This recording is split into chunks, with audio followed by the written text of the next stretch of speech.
وجفتي خلف عقال وجفتي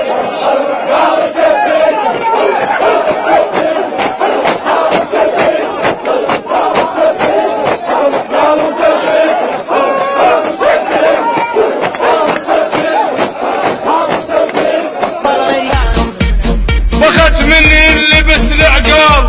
يلبسن بخت مو كشخل ومظهر يتلبس خللهن هيبه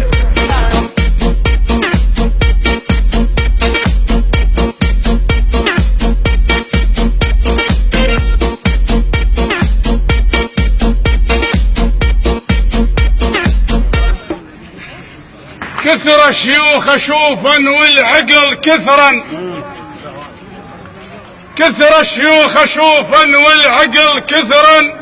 نعمة من الله هاي وبعد خل تذخن طلايبنا كثيرة وهن لي سترا لولاهن ما تقضى طلابه هذن هن البخت وخلافهن خسر هذن ما لا تهن العلن فوق الشر.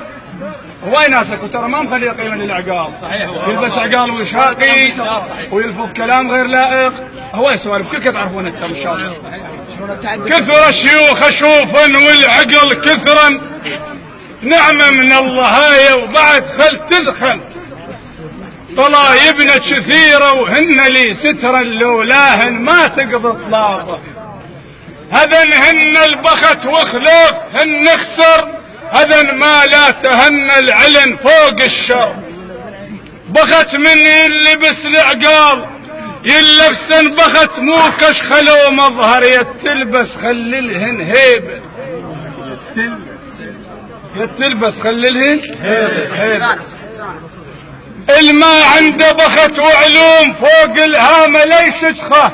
بخت من يلبس العقال ما يلبس للكشخه يشل ويخيط المفتوق ويضمد لك الفشخه كاهيش حسبالك هيته لا يلبس عقال الموش قدها ودعر ومصلصل ومن يدخل على الديوان بالديوان خل يضقل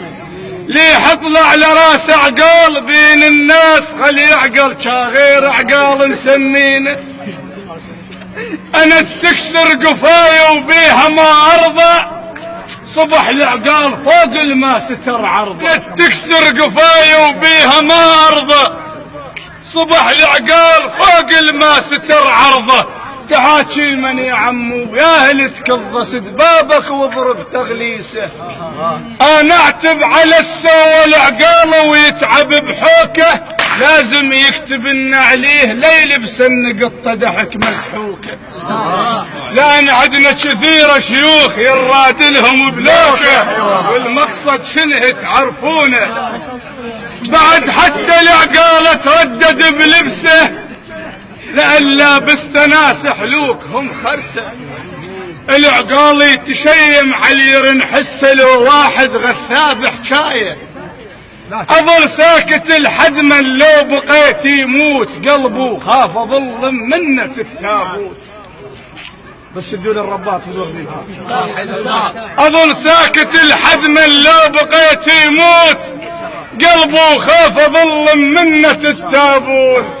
اوصيك موصيه لو قطعت صوت بتابوت لبسون عقال بتابوت